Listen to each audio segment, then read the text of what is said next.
শুভ সকাল, শুভ দুপুর, শুভ সন্ধ্যা। কেমন আছেন প্রিয় ভাই ব্রাদার? মাত্র কয়েকদিন আগে কমিউনিটিতে একটা পোস্ট করছিলাম যে আপনাদের জানতে চাওয়া প্রশ্ন নিয়ে কমেন্ট করেন। আপনারা অনেকেই অনেক ধরনের প্রশ্ন করছেন, তো আজকের ভিডিওতে সেই প্রশ্নের উত্তর দিতে যাচ্ছি। আর আমি শেখ মাসুদ্দান আছি আপনাদের সাথে। চলেন শুরু করা যাক। একদম প্রথমে আখতারুজ্জামান রূপা এই প্রশ্ন করেছেন, আমার চাচতো ভাই। ও বলেছে যে আমি এই বিশ্বকাপের আসরে কোন দলের সাপোর্টার নাকি গোল আলু। আমি এই বিশ্বকাপে ফুটবলকে সাপোর্ট করি এবং আমি যে দলকে সাপোর্ট করি, এই বিশ্বকাপে যতগুলো টিম খেলতেছে তারা সবাই বিশ্বকাপের ফাইনাল খেলার জন্য, মানে আমার টিমের সাথে খেলার জন্যই লড়তেছে। তো এবার আপনি বুঝে নেন যে আমি কোন দলের সাপোর্টার। তবে মাঝে মাঝে আপনারা অনেকেই কনফিউশনে পড়েন, যেমন আজকে আমি আর্জেন্টিনা জার্সি পরছি, কোনোদিন ব্রাজিল পরি, কোনোদিন জার্মান পরি। তার কারণ হইলো আমার মার্চেন্ডাইজ স্টোরে এই প্রত্যেকটা টিমের আমি প্লেয়ার এডিশনের জার্সি বিক্রি করতেছি। তো আপনি যদি ফুটবল ফ্যান হয়ে থাকেন, যে কোনো টিম সাপোর্ট করেন, জার্সি কিন্তু কিনতে পারেন আমার মার্চেন্ডাইজ স্টোর থেকে। এই ভিডিও ডেসক্রিপশনে অথবা ফার্স্ট কমেন্টে আমি লিঙ্ক দিয়ে দিচ্ছি বা হোয়াটসঅ্যাপে নাম্বার দিয়ে দিচ্ছি। বাংলাদেশের যেখান থেকেই দেখেন জাস্ট হুট করে একটা কল লাগাই দিতে পারেন অথবা অর্ডার করে ফেলতে পারেন। পরবর্তী প্রশ্ন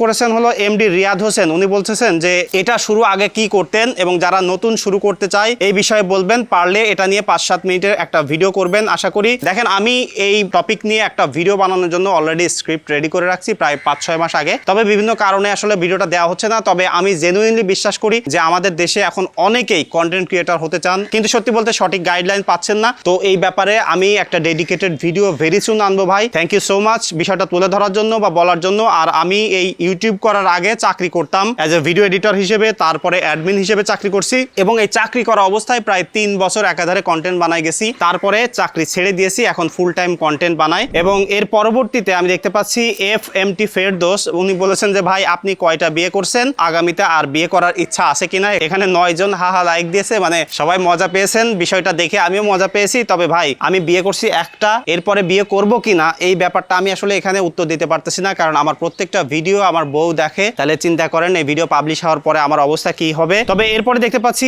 LGN DGMR, যাই হোক ভাইয়ে প্রশ্ন করেছেন বা কমেন্ট করেছেন iOS ভার্সেস অ্যান্ড্রয়েড। দেখেন, আমি এখান থেকে অ্যান্ড্রয়েড iOS দুটাকে পছন্দ করি। iOS কে পছন্দ করি এটার রিলায়েবিলিটির কারণে, কোনো অ্যাপস বিশেষ করে থার্ড পার্টি যে অ্যাপসগুলো আছে সেগুলোর অপটিমাইজেশনের কারণে। আমি জাস্ট সিম্পল একটা উদাহরণ দিই, আমরা তো সবাই ইউটিউব, ফেসবুক, মেসেঞ্জার এগুলো চালাই। তো এই অ্যাপসগুলোতে যখন কোনো ফিচার ড্রপ হয়, দেখবেন যে নতুন ফিচারগুলো বা খুব স্টেবল ভাবে কাজ করতেছে iOS এ। তবে অ্যান্ড্রয়েডে যেসব ওপেন সোর্স ফ্লেক্সিবিলিটি পাচ্ছেন সেই ব্যাপারগুলো কিন্তু iOS এ আপনি পান না, যে কারণে আমি পার্সোনালি অ্যান্ড্রয়েড ব্যবহার করি। এরপর আমি দেখতে পাচ্ছি আব্দুর রহমান নীর, উনি বলছে ভাই আমি আপনার ভিডিও অনেক আগে থেকেই দেখি এবং কখনো কমেন্ট করা হয়নি, আজকে প্রথম। আমার 25,000 টাকা বাজেট, খুব ভালো ক্যামেরা আর মোটামুটি গেম খেলার মতো ফোন লাগবে। এখন নতুন নেওয়া উচিত হবে নাকি পুরাতন ফোন নিব, প্লিজ জানাবেন। দেখেন, প্রত্যেকটা ব্র্যান্ড নিউ ফোনের দাম 2 থেকে 3,000 4,000 টাকা করে বেড়ে গেছে। তাই 25,000 টাকা বাজেটে বর্তমান বাংলাদেশের মার্কেটে আপনি যেরকম ক্যামেরা বা একটু গেম টেম খেলার জন্য ফোন চাচ্ছেন, নতুন ফোন আমার কাছে তেমন সাজেস্ট করার মতো নেই। অ্যাটলিস্ট আমি বিলিভ করি আমি ফোন কিনলে নতুন ফোন কিনতাম না। পুরাতন ফোন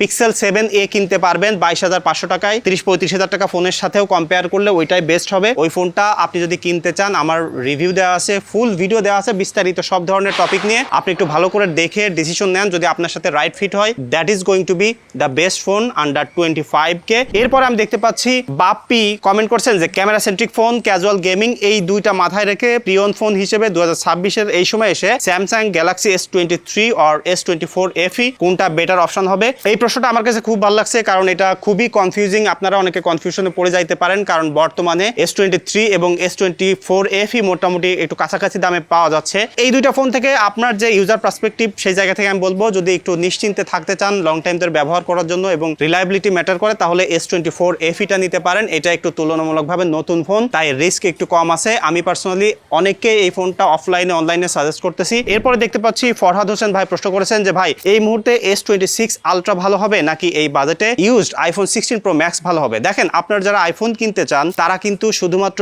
লোগো বা ফ্যাসিনেশন থেকে কিনতে চান যে আমি একটা লাইফে আইফোন কিনতে চাই, এই ব্যাপার আমি প্রচুর পরিমাণে হ্যান্ডেল করতেছি। আপনারা যারা কমেন্ট করেন, প্রশ্ন করেন, তবে এই দুইটা ফোন থেকে যদি আপনি কিনতে চান ভাই, এই বাজেটে লজিক্যালি কোনোভাবেই ইউজড 16 Pro Max কে সাজেস্ট করা যায় না।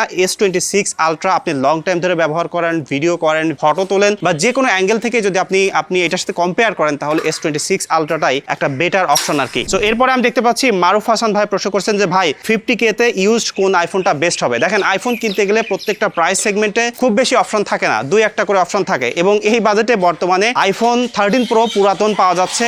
আর যদি সামান্য একটু টাকা বাড়ান তাহলে হয়তো বা iPhone 15 পেতে পারেন। তবে 50,000 টাকা বাজেটে বর্তমানে ইউজড iPhone 13 Pro প্রোটা আসলে বেটার একটা ডিল। এরপর আমি দেখতে পাচ্ছি তাহমিদ জামান ইয়ামিন ভাই প্রশ্ন করেছেন। উনি প্রথমে একটা প্রশ্ন করেছেন, ওই প্রশ্নটার উত্তর আসলে দেওয়া সম্ভব না, একটা ডেডিকেটেড ভিডিও বানাইতে হবে। তো এই ব্যাপারটা নিয়ে আমি অবশ্যই কাজ করব। তবে এর পরবর্তীতে উনি বলছেন যে ইউটিউবের সাথে কানেক্টেড না থাকলে আপনি কোন ফোনটা ইউজ করতেন। দেখেন, আমি যদি অ্যাজ এ ইউটিউবার হিসেবে ফোন ব্যবহার না করতাম তাহলে ডেফিনেটলি নিজের জন্য একটা আইফোন কিনতাম অথবা স্যামসাং, তবে আমার প্রায়োরিটি অবশ্যই আইফোন থাকতো। তো এরপরে আমি দেখতে পাচ্ছি টিকটক 2, উনি প্রশ্ন করেছেন যে ভাইয়া আমি এসএসসি শেষ করছি, আমার এখন একটা 50 থেকে 60 হাজার টাকা বাজেটের মধ্যে ল্যাপটপ লাগবে, কিন্তু আমি ল্যাপটপের বেশি কিছু বুঝি না, তাই আপনার কাছে আমি এই বিষয়ে পরামর্শ চাই। এই মুহূর্তে ল্যাপটপ নিলে online class, AI, anime watching, video editing, এই বাজেটে আসলে কোনটা ভালো হবে? এবং আমি দেখছি যে আপনাদের অনেকেরই প্রশ্ন আছে যে আমি স্টুডেন্ট, ইউনিভার্সিটি স্টুডেন্ট, আমার জন্য আসলে কোন টাইপের ল্যাপটপ ভালো হবে। তো দেখেন, আপনার যদি 50-60 হাজার টাকা বর্তমানে বাজেট থাকে এবং আপনি একটা ল্যাপটপ কিনতে চান, তাহলে আমি বলবো যে লং টাইম ধরে ব্যবহার করতে গেলে এবং র পারফরমেন্সের জন্য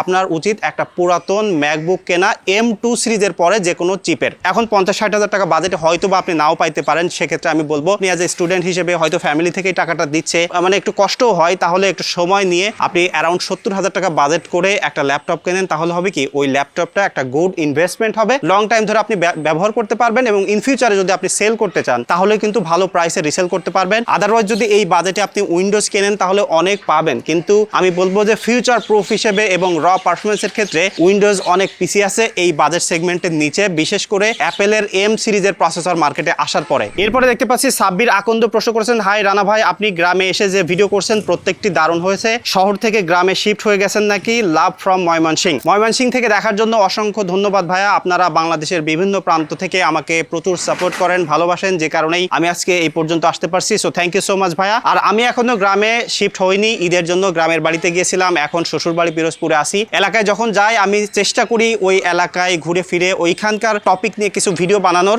এখনো পর্যন্ত আসলে শিফট হইনি, তবে মনে মনে প্ল্যান করতেছি যে ঢাকাতে আর বেশি দিন থাকবো না, গ্রামে শিফট হব। তবে বেশ কিছু ব্যারিয়ারের কারণে আসলে সিদ্ধান্তটা নেওয়া হচ্ছে না, তবে দেখা যাক আসলে ইন ফিউচারে বা নিয়ার ফিউচারে কি হইতে পারে। এরপর লিটন আলী প্রশ্ন করছেন যে চাইনিজ যে ফোন আছে like Vivo, OnePlus, Oppo, me, এইগুলোতে যে ফাস্ট চার্জিং সাপোর্ট করে, এতে ব্যাটারি কোনো ইফেক্ট পড়ে কিনা? দেখেন, ফাস্ট চার্জিং ব্যাটারির জন্য ইফেক্টিভ ছিল একটা সময়, কিন্তু বর্তমানে ফাস্ট চার্জিং প্রত্যেকটা প্রোটোকল, প্রত্যেকটা টেকনোলজি অনেক ইমপ্রুভ হয়েছে, যে কারণে তারা ব্যাটারি হেলথটাকে ভালো রেখে ফাস্ট চার্জ করতে সম্ভব হচ্ছে, কারণ ব্যাটারিটাকে ওইভাবে ডেভেলপ করা হচ্ছে, যে কারণে এখন ফাস্ট চার্জ করলে ফোনের ওই রকম অর্থে, সত্যিকার অর্থে কোনো প্রবলেম হয় না। এরপরে আমি দেখতে পাচ্ছি সালমান এনজে আর প্রশ্ন করছে, ভাইয়া কোন ফোনটা ভালো হবে? পিক্সেল 7 প্রো, আইফোন 13 আর 12 প্রো। এখানে ওনার প্রায়োরিটি হলো ক্যামেরা এবং ডিসপ্লে। এই যে তিনটা ফোন আপনি বলছেন, এই প্রায়োরিটি যদি আপনার থাকে তাহলে অবশ্যই পিক্সেল 7 প্রো আপনার জন্য বেটার হবে, এবং এইটা ওই দুটা থেকে কিন্তু আপনি আরো অনেক কম দামে কিনতে পারবেন ভাই। তো এরপরে আমি সর্বশেষ প্রশ্ন দেখতে পাচ্ছি আলামিন ইসলাম ভাই প্রশ্ন করছেন যে ভাই ফোন কেনার সামর্থ্য নাই, তারপরেও আপনার ভিডিও আমি দেখি। থ্যাংক ইউ সো মাচ ভাই। শুধুমাত্র আপনি না,